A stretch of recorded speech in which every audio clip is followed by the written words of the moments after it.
আসসালামু আলাইকুম, আপনাদেরকে স্বাগত জানাচ্ছি ফেজ আল বালিতে। বর্তমানে আমি আছি মরক্কোর ফেজ শহরে এবং এই যে গলি, সেই গলিটার নাম ফেজ আল বালি। ৯,০০০ গলি মানে অবস্থিত, ওয়ার্ল্ড হেরিটেজ ইউনেস্কোর স্বীকৃতিপ্রাপ্ত এই গলি। বাট এর চেয়ে বিষয়, আমি একটা সাধারণ ছেলে, আমার চোখে দেখতে এই ফেজ আল বালি কেমন এবং আপনারা প্রথমবার দেখে কি অনুভব করবেন সেটাই আমি আজকে চেষ্টা করব আপনাদের মাঝে প্রেজেন্ট করার জন্য। আমরা ক্যামেরার বাইরে চলে যাই। এই যে দেখুন ফেজ আল বালি, কালারফুল বিল্ডিং এখানে। ওয়াও, আপনাদের সাথে এখন মজার কিছু ফ্যাক্ট শেয়ার করি। এটা কিন্তু অষ্টম শতাব্দীতে মানে প্রতিষ্ঠা করে ইদ্রিস আয়ের শাসনকালে এবং বিশ্বের সবচেয়ে গাড়ি মুক্ত শহর কিন্তু এটা। এবং এখানে ৯,০০০-এরও বেশি গলি অবস্থিত, চিন্তা করেন। আচ্ছা, আমরা ইনফরমেশনের পাশাপাশি আপনাদেরকে দোকানপাটগুলো দেখাই। হরেক রকমের বাহারি খাবার। ওয়াহ, দেখে আমার জিভে জল চলে আসতেছে, ভাবা যায়।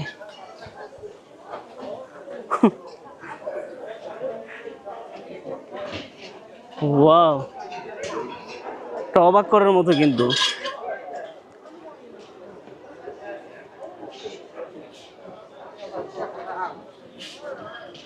এবং এখানে দেখেন লুকানো ইয়া বলা হয় কিন্তু এটাকে লুকানো দরজার শহর। প্রত্যেকটা বাড়িতে কিন্তু আপনি দেখবেন বিশাল বিশাল দরজা এবং এই দরজার ভিতরেই কিন্তু বিভিন্ন মহল তৈরি করে রাখছে। আর আমি যেই হোটেলে উঠছি, এই হোটেল থেকে এর দূরত্ব মাত্র 200 মিটার। আপনারা যদি কখনো আসেন অবশ্যই কিন্তু ফেজ আল বালিতে চেষ্টা করবেন নিয়ার বাই কোনো রেস্টুরেন্ট গেস্ট হাউসে ওঠার জন্য। আমরা একটু সামনের দিকে মুভ হচ্ছি। রোদ প্রচুর পরিমাণের, কাসাবালাঙ্কা থেকে হঠাৎ করে আসছি তো। ওয়াও, ওখানকার ওয়েদার খুবই ঠান্ডা ছিল।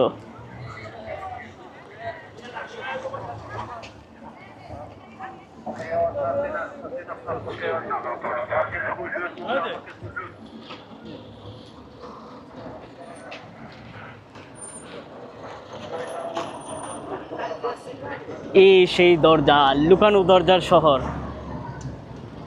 আমরা ভিতরে এন্ট্রি নেব।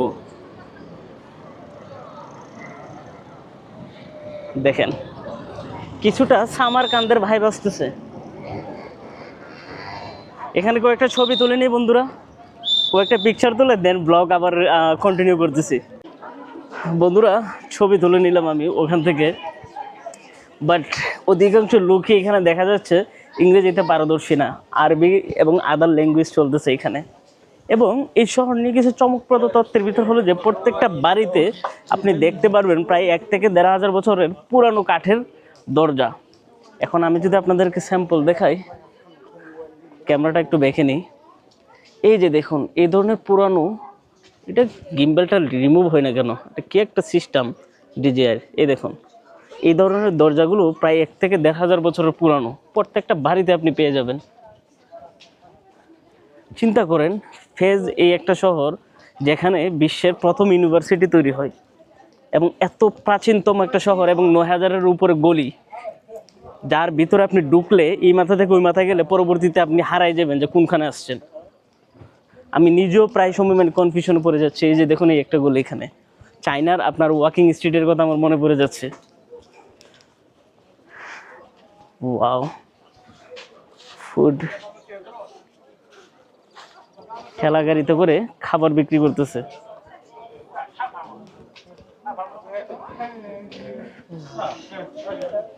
এই যে দেখুন এখানে আরো একটা গুলি। বাহ, প্রত্যেকটা গলি তো অবাক হয়ে যাচ্ছি সিরিয়াসলি।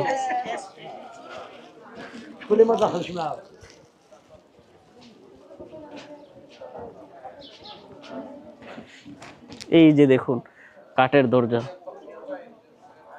কারুকাজগুলো দেখছেন? ওয়াও, অসম্ভব লেভেলের সুন্দর। কত বিশাল বিশাল কাঠের দরজা, ক্যামেরাতে বোঝানো যাচ্ছে না।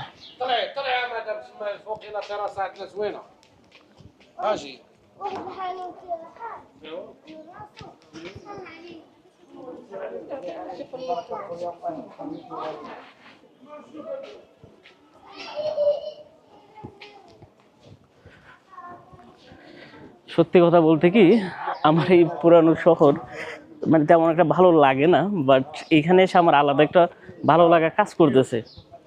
কেন জানি একটা রঙিন মানে চমকপ্রদ শহর মনে হচ্ছে, মানুষজন কোলাহল এই জিনিসগুলো থাকলে না আলাদা একটা ভালো লাগা কাজ করে এমনিতেও।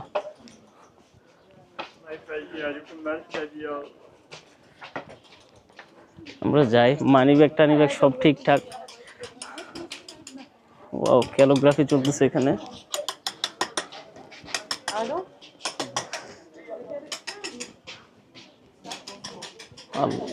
এখানে আমি হারাইনি যাই, এটাই তো কথা।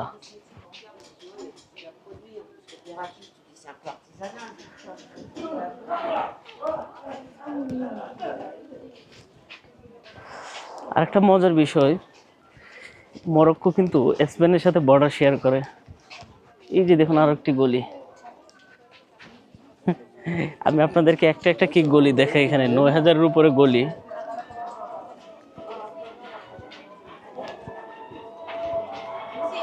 ওকে বন্ধুরা, আজান শেষ হলো, আমরা আমাদের ব্লগ এখন কন্টিনিউ করব। আপনাদেরকে এই গলির চারপাশের দৃশ্যই বেশি দেখানোর চেষ্টা করব। ওকে, ক্যামেরা আমরা এবার পিছনে নিয়ে নিছি। এই যে দেখুন এখানে হরেক রকমের পাথর দেখা যাচ্ছে।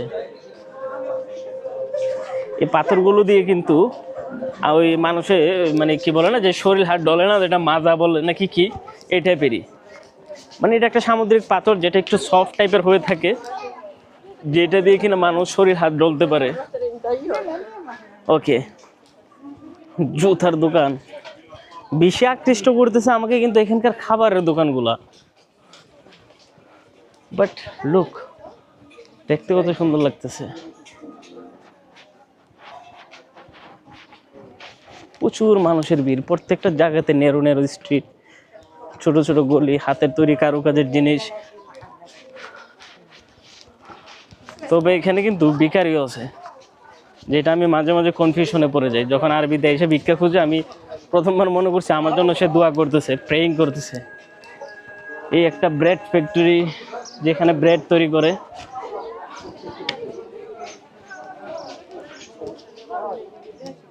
ওয়াও, কি পরিমাণের ক্রাউড দেখেন।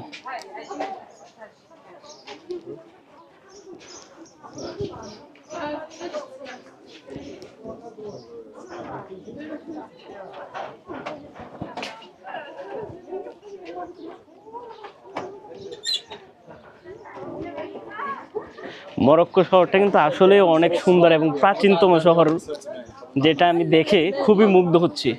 বিশেষ করে বিল্ডিংগুলো দেখাই যদি আমি আপনাদেরকে, এই যে দেখুন হালকা হলদে কালারের বিল্ডিং, চারিদিকে বিভিন্ন ধরনের দোকান, সবকিছু পর্সা সাজিয়ে বসছে।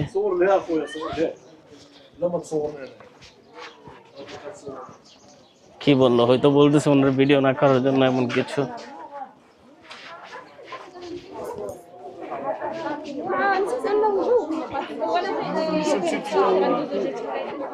ওয়াও,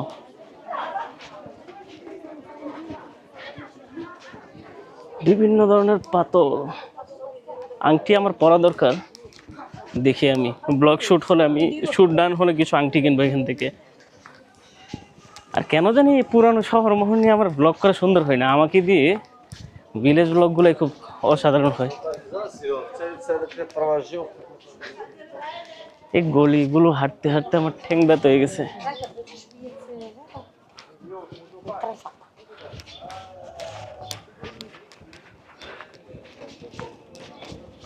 চেষ্টা করব কালকে এখানকার সবচেয়ে পুরানো ইউনিভার্সিটি ভিজিট করার জন্য।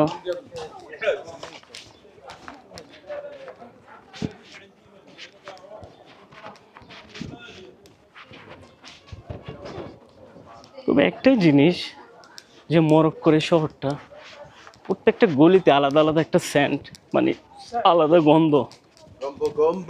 ইয়েস, আলাদা একটা সুবাস, সরি গন্ধ বলতেছি। প্রত্যেকটা গলির আলাদা আলাদা একটা সুবাস আছে। অ্যারাবিক কালচার এখানে ভালোভাবে ফুটছে। তবে খাবার দাবার এক কথায় অসাধারণ। মরক্কোর এত অসাধারণ খাবার আমি আর দেখি নাই। বিশেষ করে তাজিন এখানকার সবচেয়ে ফেমাস ফুড, খুবই সুস্বাদু। এটা নিয়ে আলাদা একটা ব্লগ আমি অলরেডি তৈরি করছি। যারা এখনও দেখেন নাই তারা কিন্তু কাসাব্লাঙ্কার সিরিজটা দেখে আসতে পারেন মরক্কোর। আই হোপ আপনাদের ভালো লাগবে।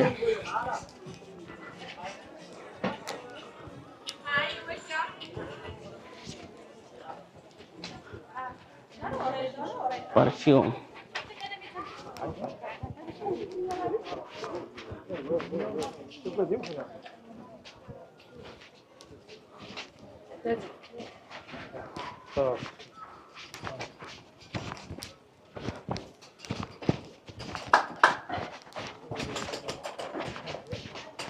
মার্বেল পাতলা খুদাই করতেছে এখানে দেখা যাচ্ছে। আর সবচেয়ে পছন্দের আমার খাবার সুইট।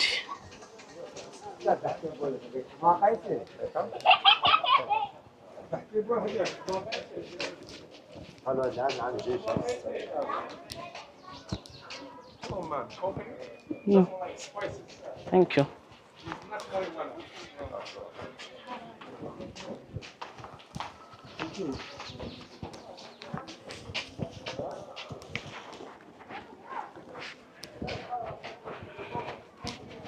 Wow,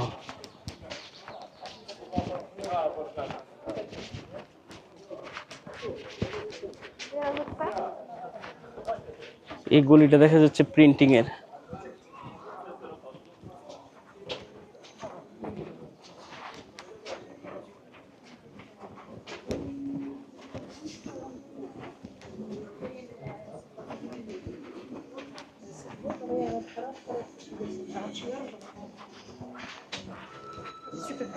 thank you.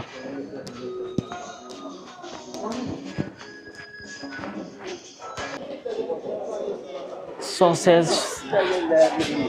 এবং নানান ধরনের খাবারের সমারোহ।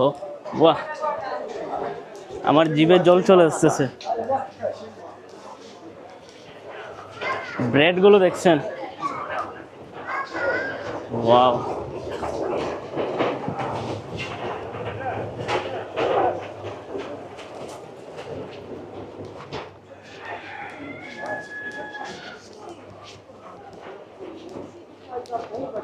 That does mean that this is not sanitary. It doesn't mean that we are.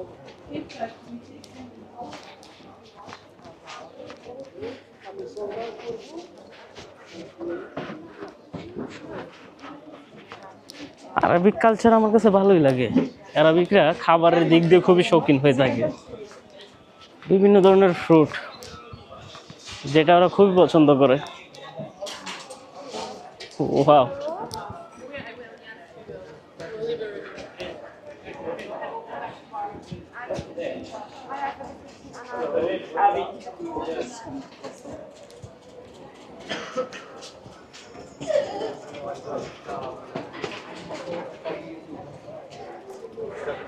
এই ৯,০০০ গলি আমি আপনাদের দেখাতে পারবো না। আমি ক্লান্ত হয়ে গেছি হাঁটতে হাঁটতে হাঁটতে হাঁটতে। বন্ধুরা, পরবর্তী ব্লগ দেখার কিন্তু আমন্ত্রণ রইল আপনাদের। অ্যান্ড হ্যাঁ, কাসাব্লাঙ্কার সিরিজ ফুল যারা এখনও দেখেন না তাদেরকে বলে রাখি ওই সিরিজটা দেখে আসুন। মরক্কোর প্রথম শহর যেখানে আমি পা রাখি সেটা হলো কাসাব্লাঙ্কা, এবং কাসাব্লাঙ্কার কিছু অসাধারণ বিষয়বস্তু নিয়ে আমার ব্লগ তৈরি করা হয়েছে। লোকাল বাজারঘাট, সাধারণ মানুষজন, ট্রেন জার্নি, এসব বিষয় নিয়ে। ওখানে দেখে আপনারা কমেন্ট করে জানাবেন আপনাদের মতামত। আপনাদের মতামতের উপর ভিত্তি করে আমি আমার পরবর্তী ব্লগগুলো সাজাবো। কালকের ব্লগ দেখা নিয়ে আমন্ত্রণ জানিয়ে আমি রোহান আজকের মতো বিদায় নিচ্ছি। ভালো থাকবেন সবাই, সুস্থ থাকবেন, টেক কেয়ার, আল্লাহ হাফেজ।